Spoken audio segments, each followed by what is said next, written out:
Hey there YouTube, it's Jason back at Great American Pinball, and today I got a how-to video for you. So we recently ran down to Stern Pinball and picked up a brand new in-box Guardians of the Galaxy Pro model.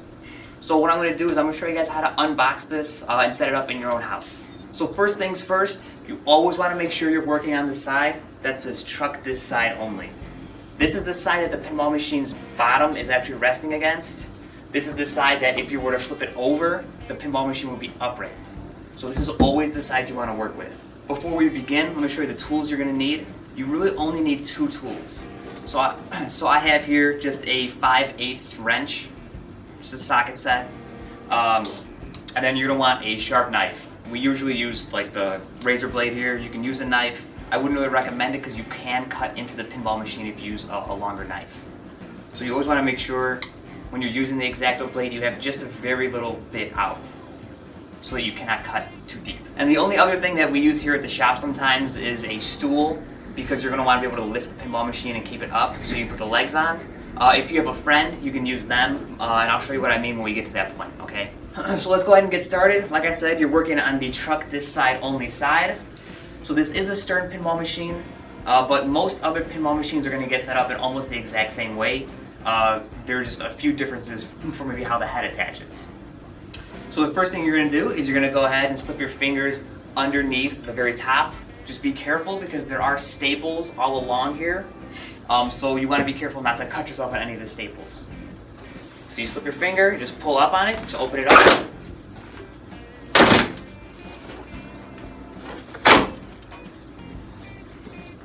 Okay, same thing on the other side. Okay, and so the staples are in the top right here. I do take them out because if you're not careful, you can end up cutting yourself on them. They are actually very sharp, so be careful with that. Okay, so these staples can just get thrown away. I'll just throw them off to the side for right now. So like I said, you're working on the truck this side only side.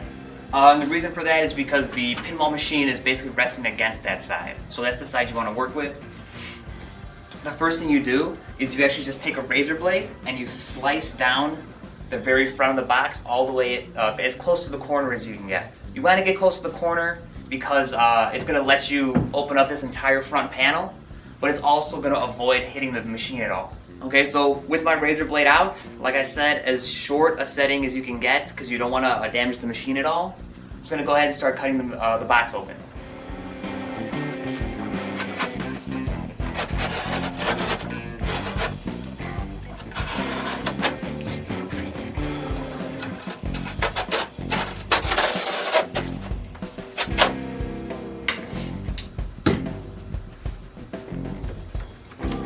Alright, now with that front panel cut, you can basically just pull it forward and just let it drop.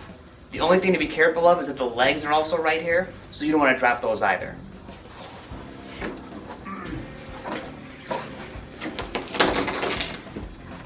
So you see here the legs are in their own cardboard sleeve. Take those, and I just throw them off to the side for right now.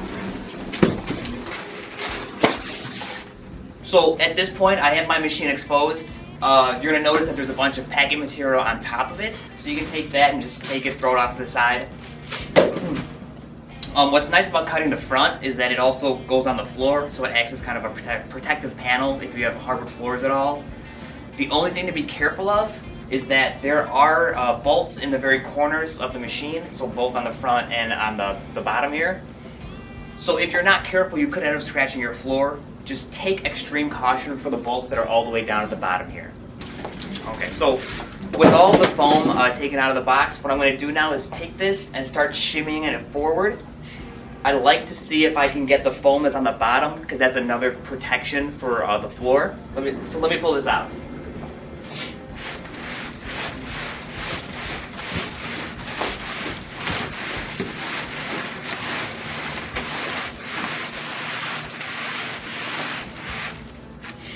Okay. So I was able to walk it out very easily. So as you can see here, the foam did come with it. So that's an extra protection for your floor. So I walked the machine out. I've got the machine resting on top of the foam that came in the box, so I'm protecting the floor. Now I can start taking the bolts off of the front panel here.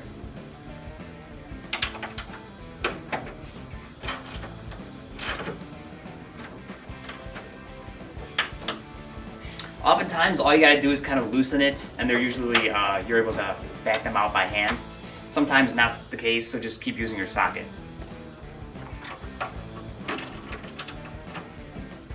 Okay, so I have my 4 bolts loosened on the front panel of the machine.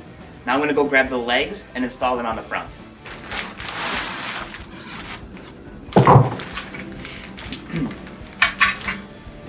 So each leg does come in a plastic bag to help protect it. All I gotta do is slide it out. I like to take the bolts out and just run them right through the hole at the top. Makes it a little bit easier to line up both of the bolts and then just hand tighten them.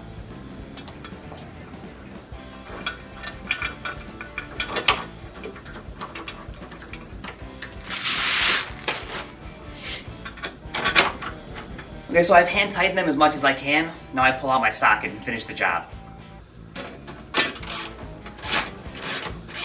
And while this might be common sense for some people, you want to make sure you don't over tighten them. Just when you feel the resistance, just back off. And also, I like to hand tighten them at first because it makes sure that I can feel it's being threaded correctly. If you thread it kind of off center, you're going to end up ruining the panel and it has to be replaced. So just be careful when you're putting the bolts in. Alright, so I've got the front legs on my machine now.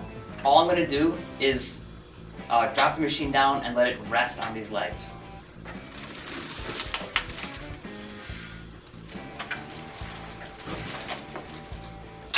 Okay, so now I've dropped the front of the machine down, I got to put the back legs on.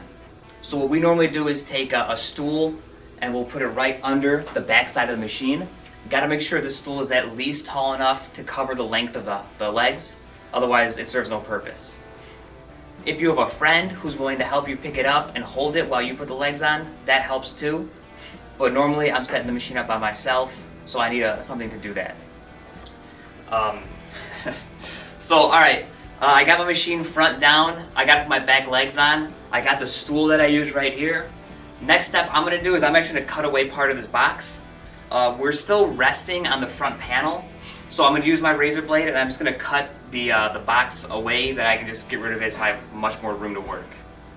Just remember, if you're cutting the box and it's on the floor, you want to lift it up a little bit so you don't actually end up cutting your floor at all.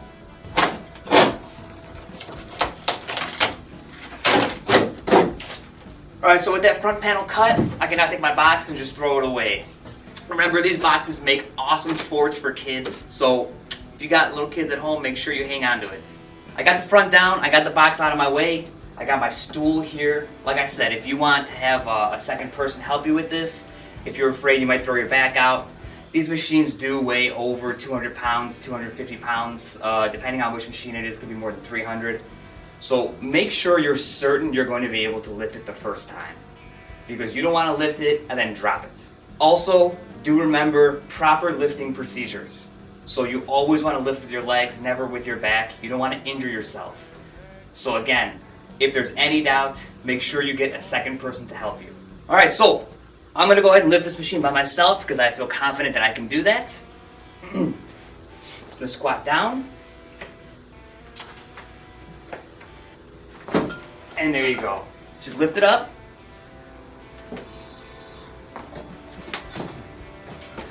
So I lifted it up, I put it down on my stool. Remember, my stool has to be taller than the length of the legs, otherwise it serves no purpose. Alright, and then same thing, I got my legs in their protective sleeve. I'm just going to go ahead and walk them out. And then I gotta take out these bolts and I'll put them on.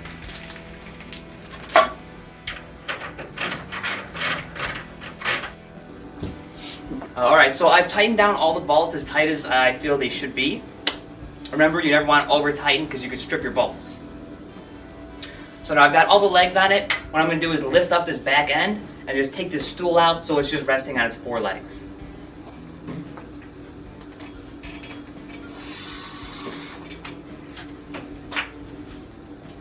Alright, so with the stool out of the way, it's sitting on all 4 legs. What I like to do is go ahead and put some of these coasters on. Underneath the feet. They're sliders, so basically you just put them under the feet and it helps you move the pinball machine into whatever position you want. And these aren't necessary, but if you have hardwood, if you have tile, these are metal legs, so this will help save your floor a little bit. Alright, so my legs are on, I got the sliders underneath them to protect the floor. Now I get to raise the head up. So the first thing you're going to do is come over here and you're going to snip this, this banding. So if you have wire cutters, those usually work pretty well. If you still only have your razor blade, that works perfectly fine too. Be careful when you cut the banding, it does have a tendency to kind of snap, so you want to make sure you're to the side of it so you don't catch any of the action. There you go. Alright, so cutting the banding does allow you to raise the head up. It also gives you access to the coin box. And so the keys are actually attached to the plunger here, so you can either take a wire cutter and cut it. You can also take the keys and kind of just give them a twist, because usually that will break the zip tie. So I went ahead and twisted the keys off. Didn't even use a tool for it. So there's two sets of keys. One's going to be for the head, and then the other is actually going to be for the coin door. Okay, so if you reach in, your coin box is going to be the very first thing you see. That is held in by a cotter pin, so all you got to do is go ahead and pull that out, and you can take your coin box out. Alright, so I took the coin box out right here. So let me just show you the contents. First thing, we have the bill acceptor cable. Usually we just throw these to the side. We have our power cable. In this bag we have 2 bolts. These 2 bolts go right here on the very back of the machine. When you raise the head up, that's what actually attaches it and secures it so it doesn't fall over. So that one's really important. In this bag we've got our balls. And then this little one is our Plumb Bob. I'll show you how to install that in a sec. Since I got everything out, I'm going to go ahead and pull the head up. So all you get are these 2 bolts. So all you do is you lift the head up and you screw these in. Again, always be careful not to over tighten them. Now there are a couple pieces of foam here. Again, just as you're lifting it, make sure you knock out these bottom ones, otherwise they will get in the way of when you lift the head fully.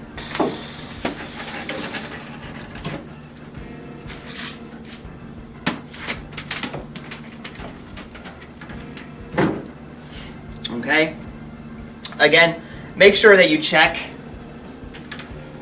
There are usually wires running to the head. You want to make sure that as you're putting the head down, you don't crush any of those.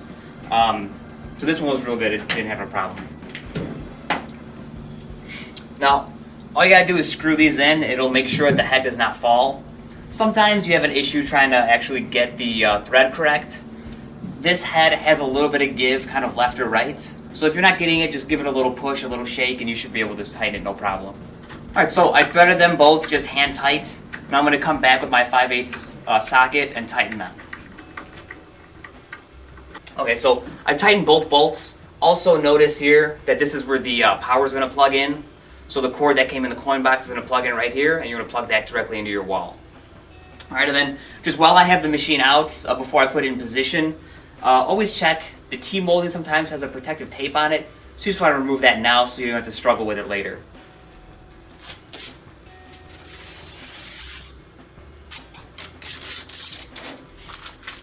Okay, so I took the tape off. Again, on the Guardians machine, the T-molding is blue, so just take a look around, make sure you didn't miss any, none of it tore or anything, because you might not see it otherwise. If you had maybe like an Aerosmith machine with the black T-molding, you'd see it more apparently. Just give it a double check. Alright, so the head's attached. I got my T-molding ready by taking the tape off. But I'm going to go ahead and plug it in and get it into position. Alright, so you go ahead and plug it in. And then this little clip here is just meant to hold the wire. I'm going to go ahead and make sure you take the tag off. You don't want any garbage on your machine. And then we're going to look on the inside of the coin door. So you'll see that there are some buttons, some switches here that's going to control the game. But you got to install your tilt bob as well. So I'm going to go ahead and show you guys how to do that. Alright, so I've got my tilt bob out. You see, it's basically just a weight with a little screw on it. And if you look into the machine, that's the bar that it attaches to. Okay, so this is what controls the tilt. If you shake the machine too much, it basically lets the machine know and it'll cancel your ball. So to install it, you want to take it and put it pointing up. The bar in the machine slides right into the little hole on top. The little screw at the bottom just hand tightens. Okay, so I've attached it. The way I like to do it is to have the top of the weight just slightly above the actual rim here. You can play with adjustment if you like, but I find that's usually what works best for me. Okay, so I got my tilt bob on. Now what I gotta do is go ahead and put the balls in. So what you're gonna do for a Stern machine is reach in right here. And there's just a little flap that you want to lift up on, and it'll actually loosen up the top of this. Same thing here on the other side. Okay, so with both of those loosened, I can go ahead and take this front plate off. At this point, the glass actually slides out very easily. One thing you want to check is that sometimes from the factory, the balls come with a little bit of lube on them. So you want to make sure you clean those balls up. I'll normally just throw them onto a towel and just give them a nice little wipe. Alright, so you've taken the front panel off, you've slid your glass out a little bit, and you've wiped down your balls. I'm going to go ahead and put the balls into the machine. I like to gently place them in because I don't want to mess with the playfield at all. Last thing to do would be to check if there's any foam or anything on the playfield. Sometimes for the Aerosmith machine, they have like foam around some of the toys to protect them in shipping. So just go ahead and give it a check. Make sure nothing is attached, there are no zip ties or no foam anywhere. This Guardian's machine doesn't look like it ships with any foam on the playfield, so we're good there. So you go ahead and slide your glass back in. Always make sure that the glass goes all the way into this top plastic channel here. Go ahead and put your plate back on. And then to tighten the plate down, you basically just reverse the way of opening it. You put the hook on and then snap it into place.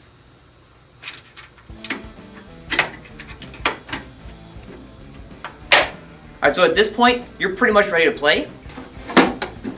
Go ahead and put your coin box back together.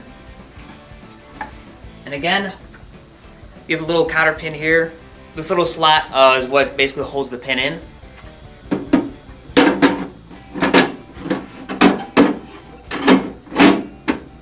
There's a little wire that goes through that slot, and you feed the counter pin through that wire. Okay?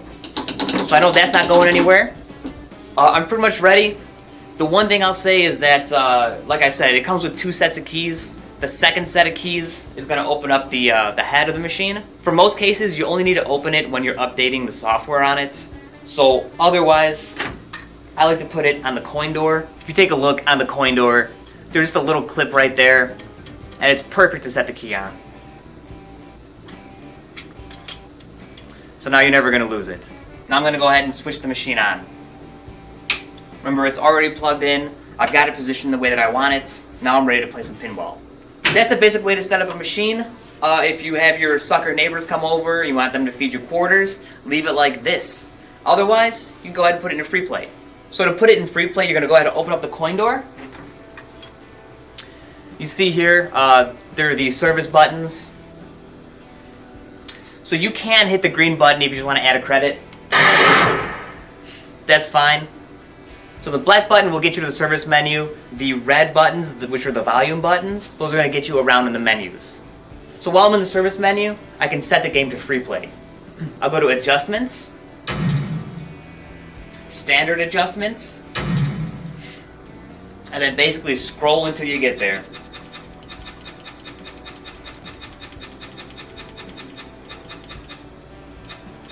There you go. So free play, it says right now set to no. Go ahead and hit the black button. The volume change it to yes.